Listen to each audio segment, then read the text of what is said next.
नमस्कार दोस्तों, स्वागत है सारे लोगों का। उम्मीद करते हैं कि आप लोग खुश हैं, तंदुरुस्त हैं, मजबूत हैं। आज का बिग ब्रेकिंग न्यूज ये है कि जो एएनएम की बहाली हुई थी, उस बहाली को कोर्ट ने निरस्त कर दिया।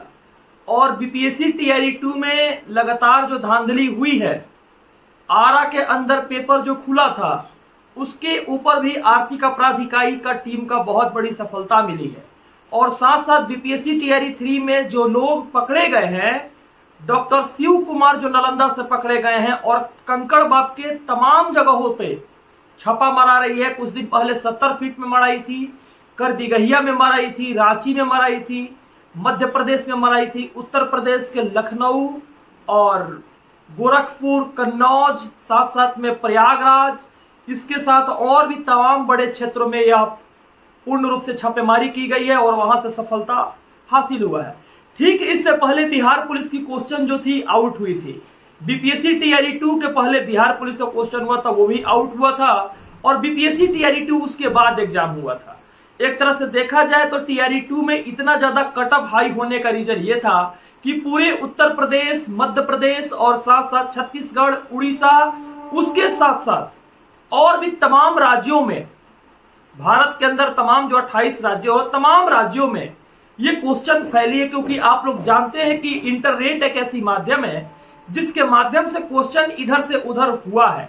और इसके माध्यम से देखा जाए तो आज जो लोग बीपीएससी टीआरई 2 में नौकरी कर रहे हैं, इन सारे भाइयों को एक तरह से देखा जाए तो बिहार के अंदर पहली बार डोमिसाइल बनवाए हैं।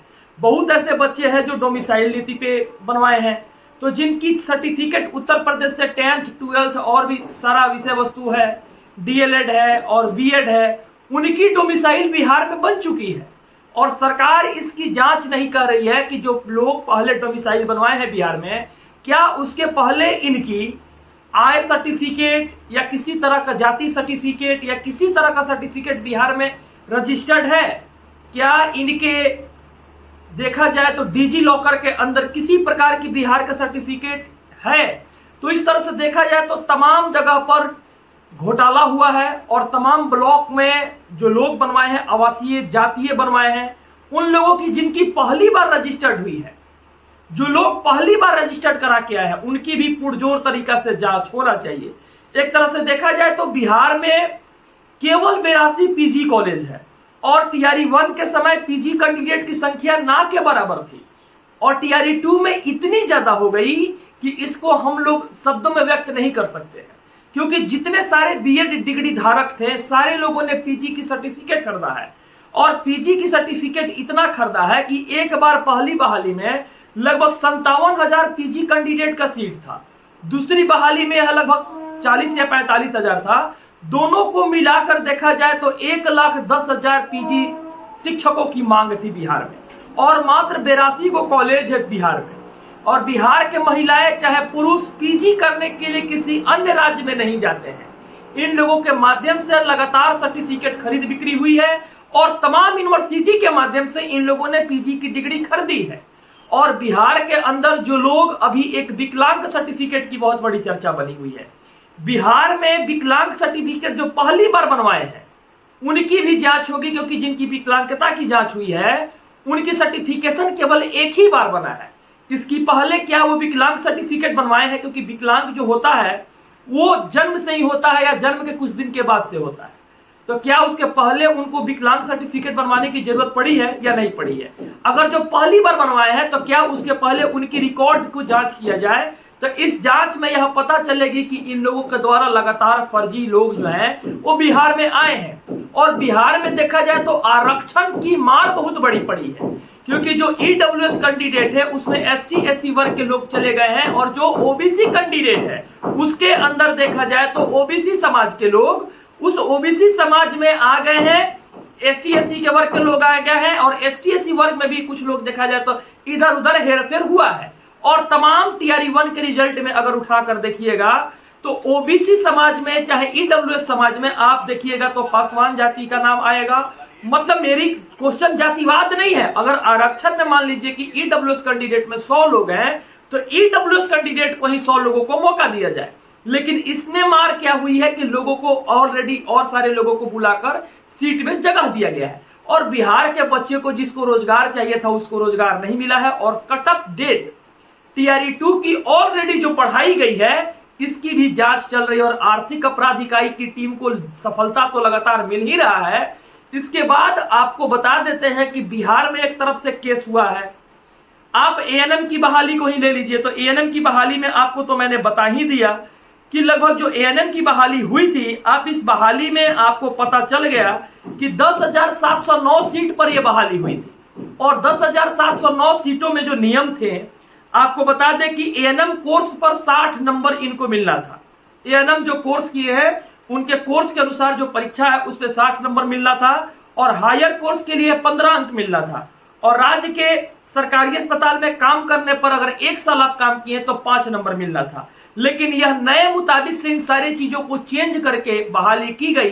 तब बीच में खेला का नियम चेंज नहीं होता है, लेकिन बीपीएससी टीआरई 1 में खेला के नियम बीच में 34 बार चेंज हुआ है।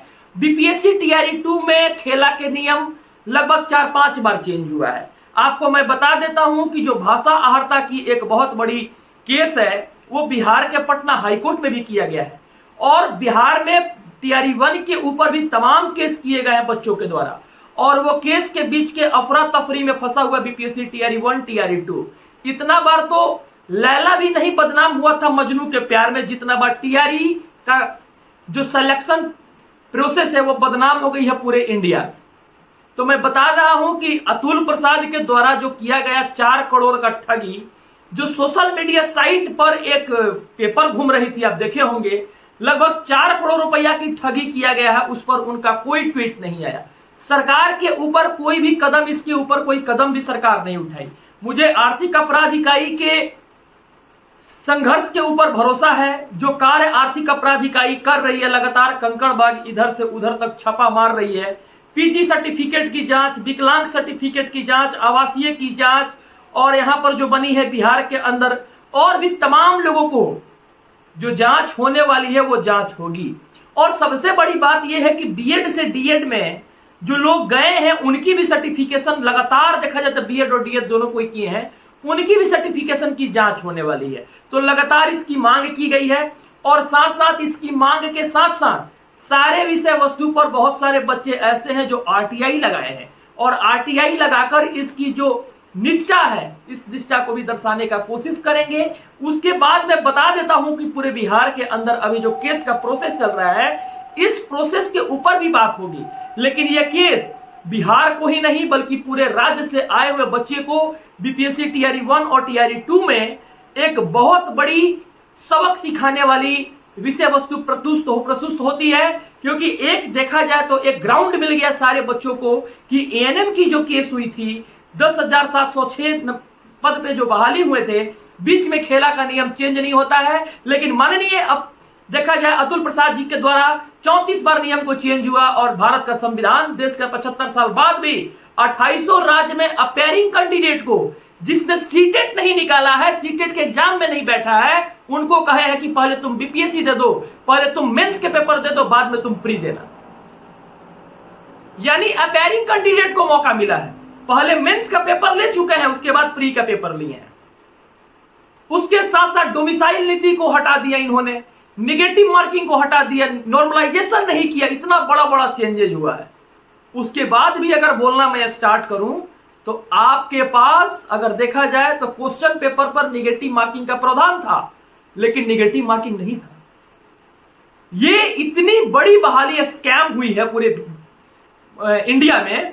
इस स्कैम की जब जांच होगी तो आप देखिए कि बिहार पुलिस का क्वेश्चन आउट हुआ और टीआरई 2 का क्वेश्चन आउट हुआ, लेकिन टीआरई 2 का अभी तक सरकार कोई जवाब नहीं दिया है। लेकिन आर्थिक अपराध इकाई की टीम या अगर देखा जाए तो ईडी की टीम, सीबीआई की टीम अगर जांच करेगी तो निश्चित इसके ऊपर बहुत बड़ा खेला जो हुआ है वो पता चलेगी। क्योंकि इसकी जो आवाज है गोदी मीडिया ने दबा दिया है। गोदी मीडिया केवल गोदी का न्यूज दिखा रहे हैं और कितनी सारी विकास हुई उसके ऊपर चर्चा कर रहे हैं। लेकिन बिहार के बच्चों की जो परेशानी है, इतना सर्टिफिकेट कहां से आ गया? 1,10,000 शिक्षकों की सर्टिफिकेट अचानक से। बिहार में केवल 82 गो कॉलेज है, पीजी कॉलेज। एक बार सर्च कीजिए कि बिहार में पीजी कॉलेजों की संख्या कितना है, तो गूगल नोट करेगा 82 कॉलेज है। और ओनली 0.82% ही कि पोस्ट ग्रेजुएट पास आउट है पूरे भारत में। जो बिहार की जो अभी हुई थी जनगणना, उसमें 0.82% ही केवल पीजी पास हैं। और मैटर ये नहीं करता, जहां पर आरक्षण हुई थी गार्जियंस और सीनियर कैंडिडेट को मिलाकर बोला जा रहा है। वो एज में, वो उम्र में 35 साल 37 साल से लेकर 75 साल के बीच में जितने लोग हैं, मात्र 0.82% पास है। तो इतना सर्टिफिकेट आया कहां से? और बिहार में इसकी जांच अगर सरकार नहीं करती है समय से, तो ये बिहार का डेवलपमेंट में एक बहुत बड़ा बाधक होगा। और इन आतंकवादियों को स्कूल से निकालना ही आप लोग का कर्तव्य और आप लोग का समर्थन ही होगा। अगर आपको किसी बात पर तकलीफ लगी तो उस तकलीफ को जरूर कमेंट बॉक्स में लिखिए। और एजुकेशनल चैनल बिहार का एक टेलीग्राम चैनल है जिसमें सारी किताब उपलब्ध है, आप उसको ज्वाइन कर सकते हैं। डिस्क्रिप्शन बॉक्स में लिंक दे रहे हैं और अपना ट्विटर आईडी दे देते हैं, उस पर आप उसको फॉलो भी कर सकते हैं। क्योंकि ट्विटर आजकल के समय में डिजिटल इंडिया से जुड़ना सबको जरूरत है। और साथ मिलकर काम कीजिए ताकि हम लोग मिलकर ट्वीट करके सरकार को जगा सकें और सरकार को यह विषय वस्तु के बारे में या डाटा के बारे में पता बता सकें, ताकि जो लोग अभी तक बैठे हुए हैं घर में, अपने घर से ही बैठकर ट्वीट कीजिए ताकि सरकार देखे, जागे और आपकी हक की लड़ाई में आपको बिहार के ही लिए और बिहार में ही नौकरी दे। धन्यवाद। जय हिंद, जय भारत।